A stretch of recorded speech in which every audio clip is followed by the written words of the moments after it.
Okay, so I'm Jini Rawlings. I've been working, well, an artist filmmaker, um, but I started really making sort of archive documentaries historically.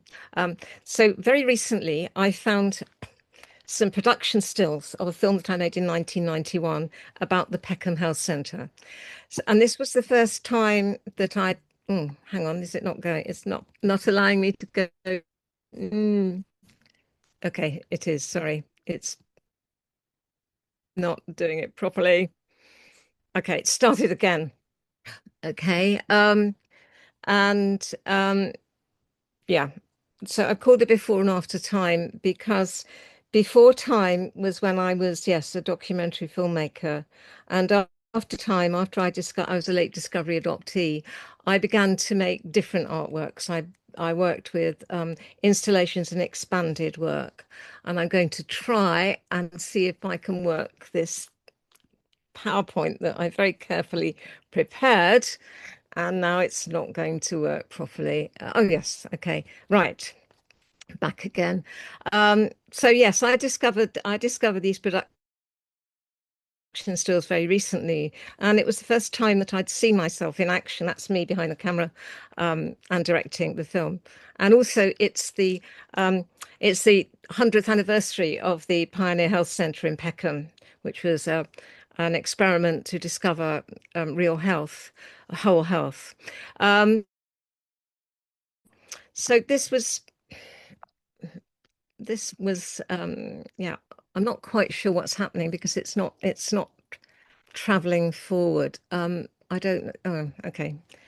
It seems to be, yeah. Okay. Um, so yes, this was the one of the last films that I made that was linear.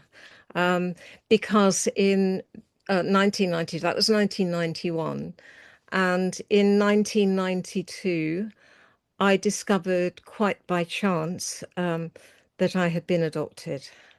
um, which caused a huge change in both my life, my understanding of myself. It was a maelstrom of emotions, experiences, suddenly everything falling into a different pattern. And it meant that I could no longer, I wasn't as interested in making sort of linear work, which had a beginning, a middle, and an end. I particularly like John Cage with his music about sort of begin anywhere, because anywhere is going to make as much sense as anywhere else. Um, I really don't know quite what is happening here. Okay. Ah, I'm really not. Oh, here we are. Right. Okay. One of the things that I felt after I did find out was I had to sort of reconstruct everything I knew. And this particular quote, every life is a piece of art put together with whatever means available, really sort of struck a nerve. I mean, that's from Bessel van der Kolk, sort of later.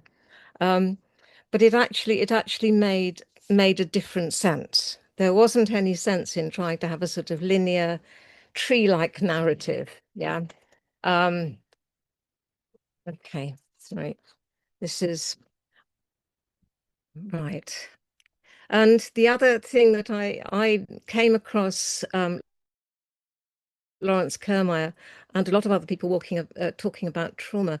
But this particular quote actually really described my feelings. Trauma is not merely a story or narrative, but rather a cascade of experiences, eruptions, crevasses, a sliding of tectonic plates that undergird the self. Mm, I'm really sorry. I'm not sure what's happening with the. Oh, okay. This should work.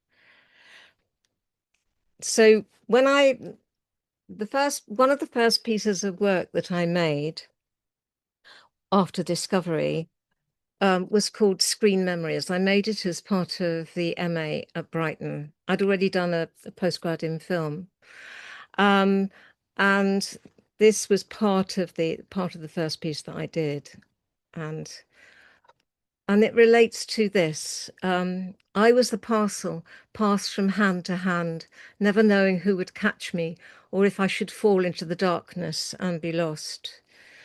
When I met my birth sister on my father's side, she told me about the handover.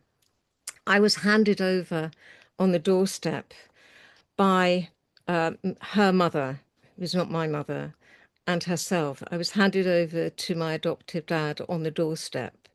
It was a very informal handover at the time. It was all then formalized.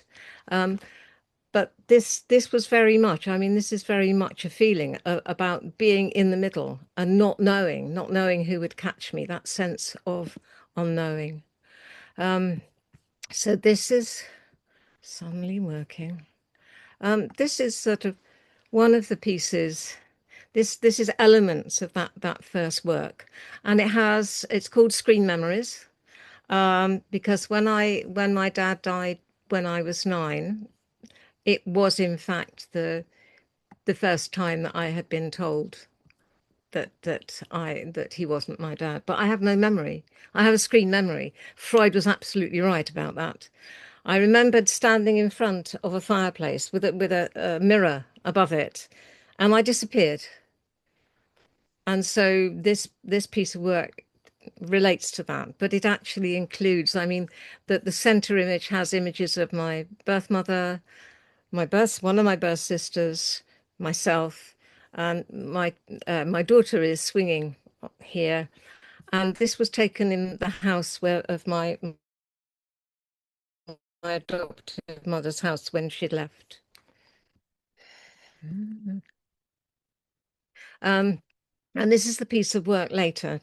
So that's the biscuit tin. It's actually projected in a biscuit tin. And the biscuit tin was found in the cupboard under the stairs. I thought this was really rather Harry Potter-esque, actually, when clearing my adoptive mother's house. It's both a container and a screen, reflecting the fugitive nature of memory and experiences which are remembered but not recalled. I made the piece of work after I refound a Hi8 recording of my original work, which was about in response to the dislocated experience of late discovery. But it also looked at genetic mirroring because I hadn't had a mirror. When I doorstepped an uncle by chance, I was shown a photograph of my birth mother, and it was the first time that I had a genetic mirror. It was bouleversant in French. It was overturning. Yeah. Anyway, I will try and go there. And another piece of work that was in that early, I never knew what she looked like. I never heard her. I never touched her. I never smelt her. She slipped like water through my hands. This was obviously earlier. It was in the 1990s, late 1990s. And so I hadn't really sort of looked at complex PTSD, pre and perinatal experiences of the child. But this was my first response. And I made a mirror. And so it's a small mirror. It's like a small mirror. And it was my first etched glass piece. So it was quite early days of etching onto glass. And it's very fragile. It's float glass. It's very, very fragile. So I looked in the mirror and what did I see? Nobody, nothing, not even me. Um, and then and again, I think now you probably don't use the terminology blood mother, but again, I was in that sort of early stages. But I had then seen that there was the research that had been done about women may carry tissue cells derived from their children many years after giving birth. And I've used she slipped like water through my hands. I've used in other pieces of work. Those are Cash's name tapes, the sort of name tapes that as a child I had sewn into my school uniform with my name on it, or my other name. Again, this is Don't know why it's suddenly working. I was initially very taken with the idea of blood. This is my daughter washing her hands in blood, fake blood. But I was very conscious of that concept of consanguinity. Sorry. Um, and also about in terms of the smell. Like I think there's been quite a lot of sort of work done about smell, and that when I met my half sister on my mother's side, shortly before she died in Canada, and she said, "You smell just like Elsie." That's her mother. Just um, another quote. This is Rebecca Solnit, The Field Guide to Getting Lost. Leave the door open for the unknown, the door into the dark. That's where the most important things come from, where you yourself came from, and where you will go. How will you go about finding that thing, the nature of which is totally unknown to you? The things we want are transformative, and we don't know or only think we know what is in the other side of that transformation. Love, wisdom, grace, inspiration. How do you go about finding these things that are in some ways about extending the boundaries of the self into unknown territory, about becoming someone else? Um, this is a cottage where my birth grandfather was born in Aberdeenshire, and it's a piece of work I made called Longmuir, again with my daughter. Um, And it was interesting because I found out that there were many children who were born in the cottage who were illegitimate, including my grandfather. Um, because in northeast Scotland at that time, in rural areas, illegitimacy wasn't such a shame.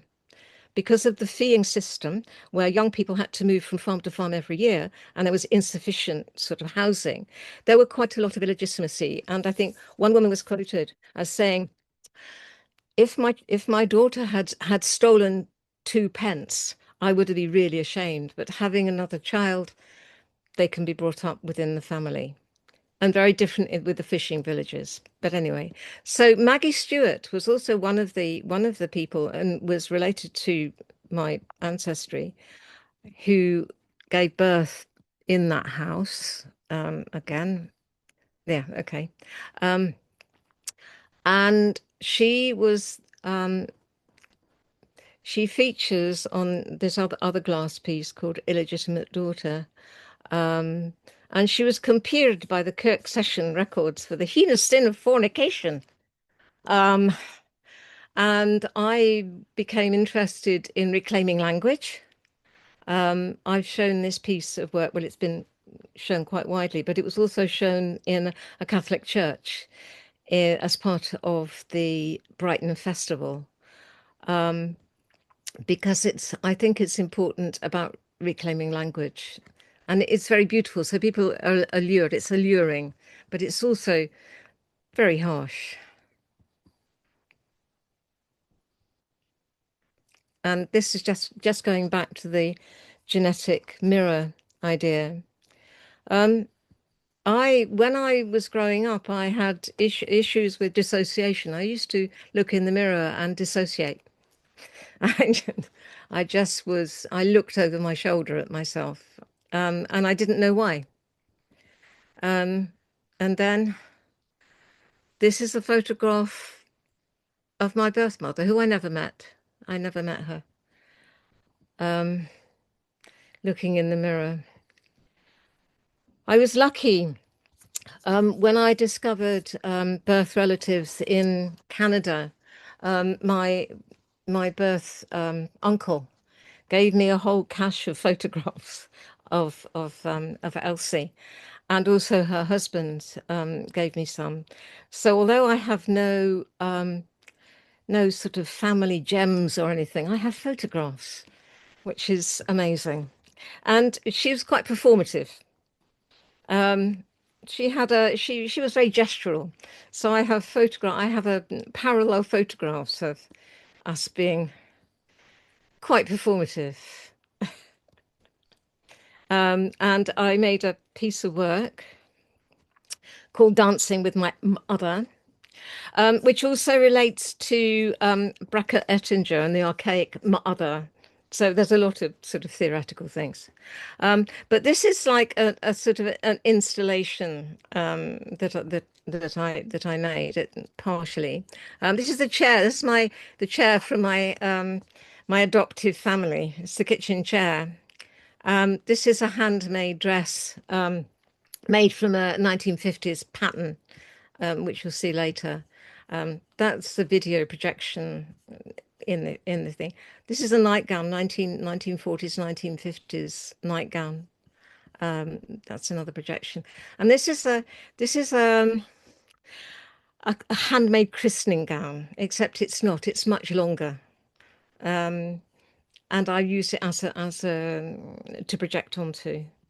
And this is the chair, which is I was the princess I always thought I was. That's what when I was five, I think when I was five, I went to a fancy dress thing, and I was wearing a blue chenille, like velvet tablecloth, and I was a princess. And so when I found out, I thought I really am the princess I thought I was. So it's all to do with family romance. So this is the nightdress. I was very taken looking at the Scottish. It's things like out with and heart homeless are just wonderfully resonant, sort of imagistic sort of text. And there's a projection on the of Elsie fractured on the nightdress. This is part of the installation.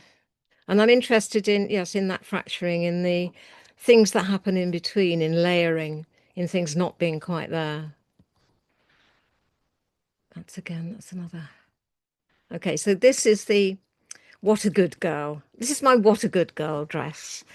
And on each pocket, I don't know whether you can see that, it says, you should be grateful. And the other one says, what a good girl. And when I was little, I was told both, what a good girl. I was very good. And also, you should be grateful. And I didn't really know why I should be grateful. It didn't make sense, but it did later. So that's partly what I've been doing now. And I'm going to show a piece at the end if it works. So this is work that I did partly for a preamble for my PhD. I got a PhD by publication. So I got the PhD by talking about my own work over the last, from I think it was 2006 to 2017 or something. So this was another quite early piece of work, 2003, called The Ocean Between.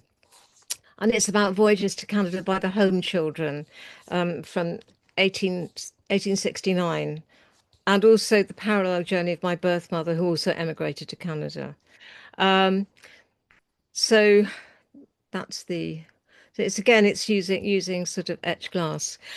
Miss Rye ran a home for girls in Peckham, and she also had another one in Niagara-on-the-Lake in Canada. And these were some of the little girls, and they're all clutching dolls. You can't really see it in that one. And they're standing outside Niagara on the lake. And then they would be sent out to various homesteads or to work, to either work on the land or in service or as servants. So that was part of the whole child migration thing that was happening from 1869 in Canada and a bit later in Australia. I did a sort of quite a major piece of work, which I'm not going to show here, at the National Maritime Museum. I did an artist residency in 2006, 6, and researched child migration to Canada, and also the boy sailors who sailed with them. Um, so I made a piece, well, I had made a very large piece of slumped glass, etched glass, and it had video projections about looking at some of the stories of the home children who were sent to Canada and then lost sight of. So they sent them out, and then they lost sight of them. Um, and that's the crossing. Yes, as I said, I traveled by container ship. Um, and I'm a Winston Churchill Fellow. I think it's just called Churchill Fellow now, which is how I could afford to travel.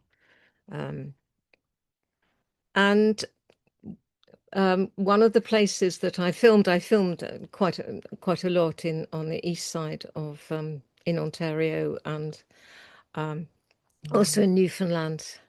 Um, but on Gros Isle, which is the quarantine site, is just outside Quebec, and it was where migrants would come in the ships, and it has very many Irish people died there.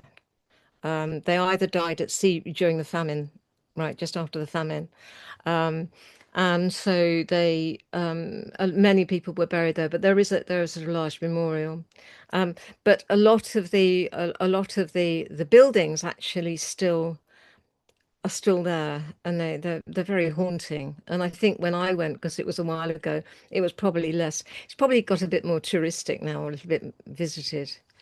Um, okay, moving on. Um, I made waving for the Aberdeen Maritime Museum. This is also about journeys. It's about journeys to Iceland and Shetland, but it's also about waving. It's about waving goodbye, waving hello. It's about notions of things happening off screen. Um, when I filmed this, I that was a sort of dear friend, another artist, and I asked her to think about waving goodbye, which she did, a very personal sort of farewell. Um, and I work with sort of multiple screens, so just a little bit, and that was in the Maritime Museum. So I like to, I'm interested in working site specifically in what happens um, when you intervene in museums. I like that. And also, I like working with history. I work quite a lot with history. And although I use clothes that sort of indicate the era, I don't want, I'm not Bridgerton. I don't want to be Bridgerton. I'm not trying to actually make things that look like the real past. I'm interested in the cracks and fissures between the past and the present and the future. I've also worked with hangings with things that are not quite there. Um, this was a piece I worked on. It's Amy, Emily, Emma, and the Four Times a Day. And it's based on Emma Lady Hamilton, who danced on this table when she was a very young girl and the mistress of the Lord of the Manor. I'm interested in her as an outsider, in her outsiderdom, who actually created herself, and she created herself in many different guises. And so I had my video is dancing on the table, and it's through coated glass. So it both appears and disappears. And I think the final one of this is before I show you nothing. Dear Child. Now, Dear Child was based on the letters of Lady Mary Wortley Montagu, very famous. My birth name is Jean Stuart Wortley. I have absolutely no relationship to Lady Mary Wortley Montagu at all, or the Stuart Wortleys. But I became interested as one of the others I never had. So there are three projections with, she was a very distant mother, an absent mother. She spent 20 years in self-imposed exile in Italy, writing letters to her daughter that were always started, "Dear child." She didn't see her for 20 years. So I worked with a dancer who also had a child. So when we were practicing, when we were rehearsing, she actually had her son with her. And then in the studio, she danced without the child. So it was the mother, the exile, and the performer, because she was a great performer. This is projected through layers of silk, also about that sort of the fugitive state, the in-between states, the liminal states that I was interested in. And the last one of this is shattered silk. Now, I found out through ancestry that my birth ancestor, Sarah, was a silk ribbon weaver in Coventry in the 1860s, just at the time when the whole industry was collapsing, but also at the same time, around the time of the American Civil War.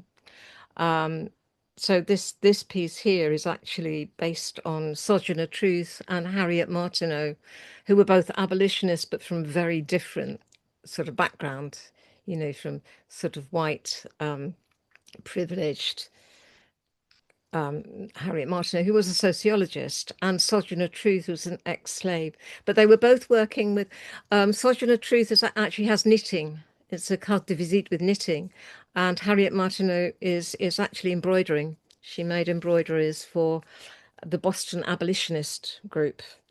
But it's interesting thinking how those craft things were used. I mean, one about sort of encouraging ex-enslaved people that they could use that as industry to make money,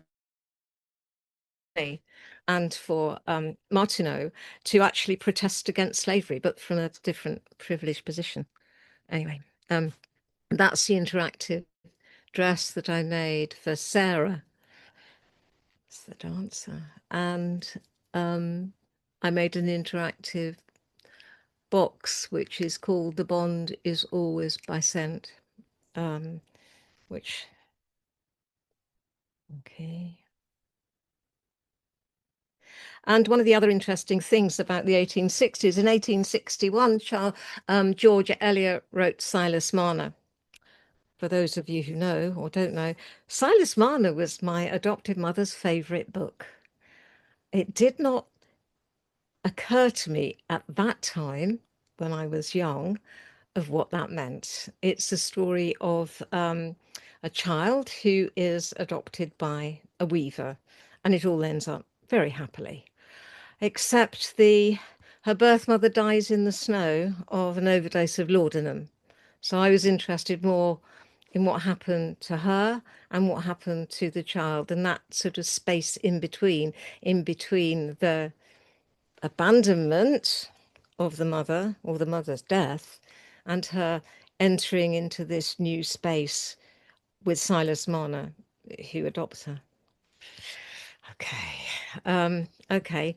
Okay. Now you're going to have to, if it works, this is a record of a small installation that I did with about 5 screens, sort of last year, which knits together some of the work that I've done over the years. So it should have sound in a minute.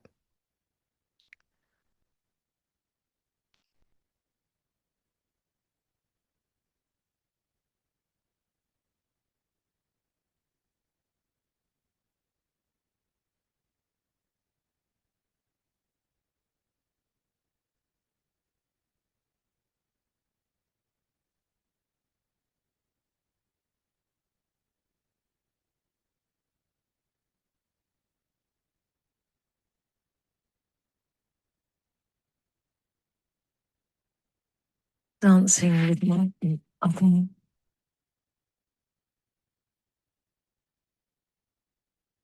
old homeless.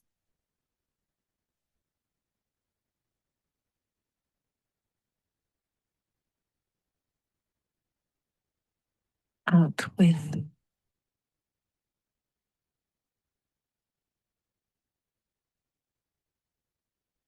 odd homeless.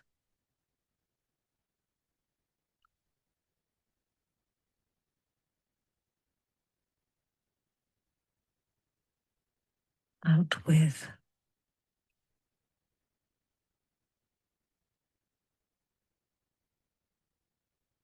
Dancing with my other.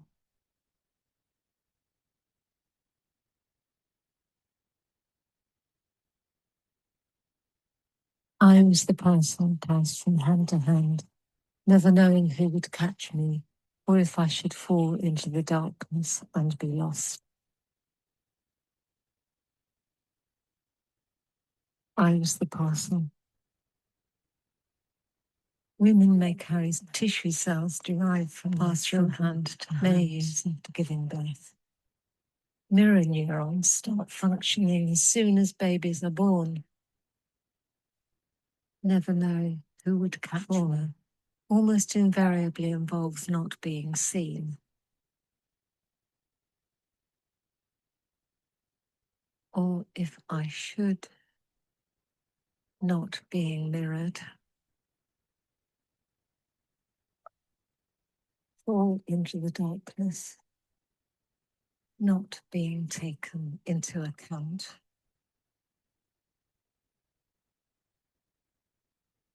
And being traumatic experience is not a story, but a cascade of experiences lost. Eruptions, crevasses, a sliding of tectonic plates that undergo this earth. There is no narrative of trauma then, no memory.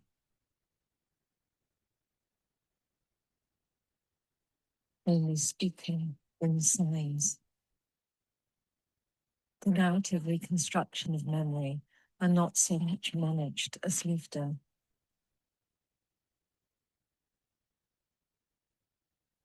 Offering vistas that reveal and conceal.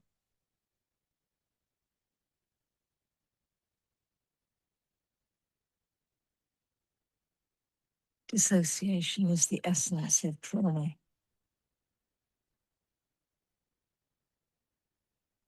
The overwhelming experience is split off and fragmented.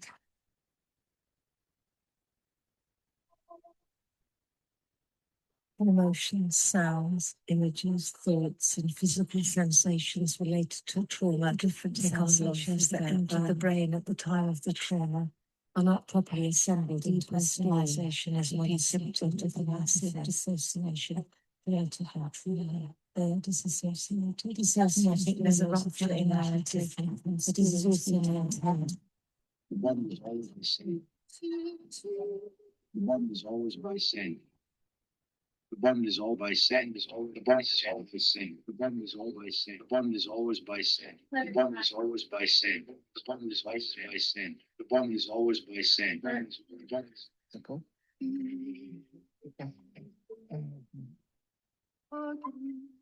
Every life is a piece of art. Put together with all means a significant other. To the air, to the air,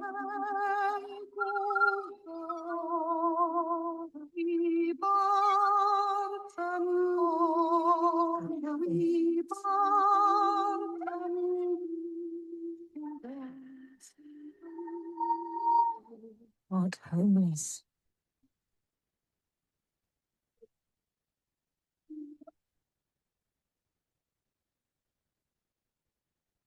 I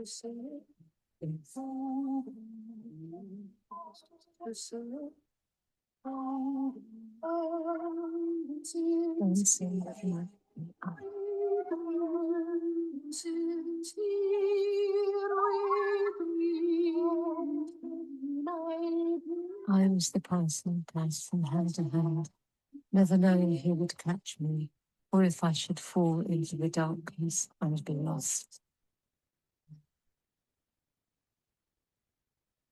I was the parcel. Women may carry tissue cells derived from passed from hand to many years after giving birth. Mirror neurons start functioning as soon as babies are born. Never knowing who would catch me almost invariably involves not being seen. Or if I should, not being mirrored. Or into the darkness, not being taken into account.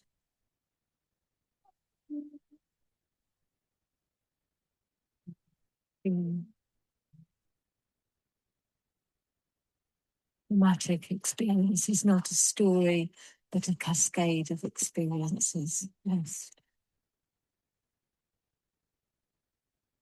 Eruptions, crevasses, a sliding of tectonic plates that undergird this earth. There is no narrative of trauma then, no memory. Dissociation is the essence of trauma. Only speaking in signs.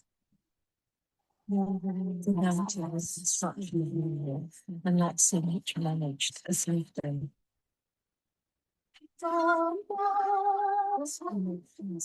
Offering vistas that reveal and conceal. One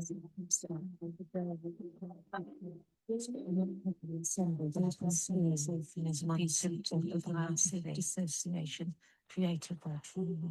They are disassociated. Dissociated is erupted in narrative, but is also maintained by narrative.